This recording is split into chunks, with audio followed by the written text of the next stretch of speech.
Vamos continuar o estudo do prólogo de João, do prólogo do Evangelho de João.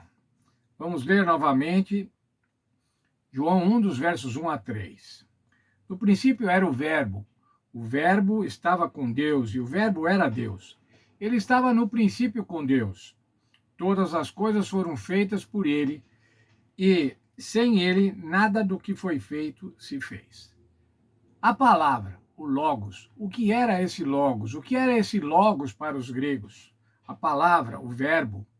A ação criadora, mais ainda o poder criador. A vontade expressiva, a vontade criadora de Deus.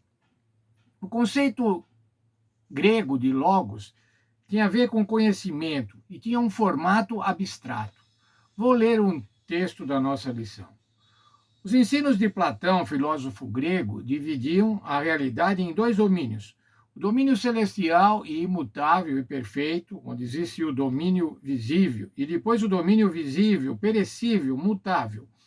Uma representação imperfeita onde quer que existisse. Ora, veja, havia dois domínios, segundo a filosofia grega. Um espiritual, perfeito, onde tudo era bom, e outro terreno, onde as coisas eram representavam de uma maneira muito ruim este aspecto perfeito, o reino perfeito. Mas ainda algumas filosofias identificavam o Logos como um intermediário abstrato entre as formas externas e as formas perecíveis. Entre o mundo real e o mundo espiritual, havia então o Logos. Entre o mundo perfeito e o mundo imperfeito, havia o Logos. Ora, mas para João, o Logos era uma coisa totalmente diferente. O Logos era uma pessoa, Jesus Cristo. No princípio era o Verbo. O Verbo estava com Deus e o Verbo era Deus. Uma pessoa divina, o Senhor Jesus Cristo. João usa o termo Logos de maneira completamente diferente. Ele defende que a verdade, o Logos, não é um conceito etéreo ou abstrato que flutua entre o céu e a terra. O Logos é uma pessoa, Jesus Cristo, que se fez carne e habitou entre nós. Veja o texto de João, capítulo 1, verso 14. O Verbo se fez carne e habitou entre nós, cheio de graça e de verdade, e vimos a sua glória, como a glória do unigênito do Pai.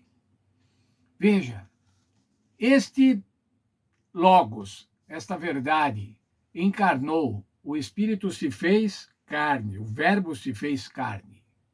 O Verbo se fez carne e habitou entre nós. Essa palavra habitou, nossa lição explica, significa como armar a sua tenda. Isso é, veio morar junto.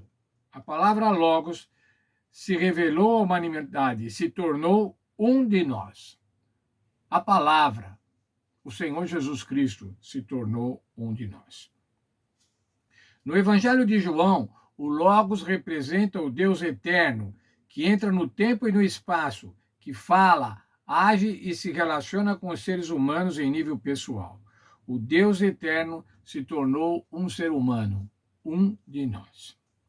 Na encarnação, Jesus Cristo, o Filho, Deus Filho, assumiu a carne humana, ocultando a sua glória, para que as pessoas, quais pessoas? Cada um de nós pudessem entrar em contato com ele.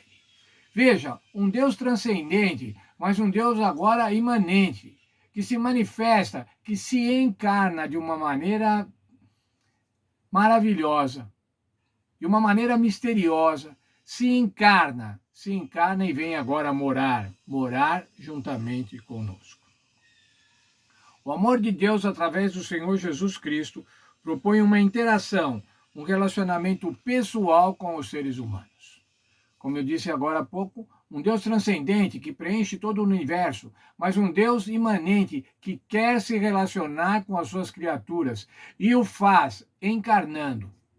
O faz fazendo com que o Deus Filho encarne, seja um de nós.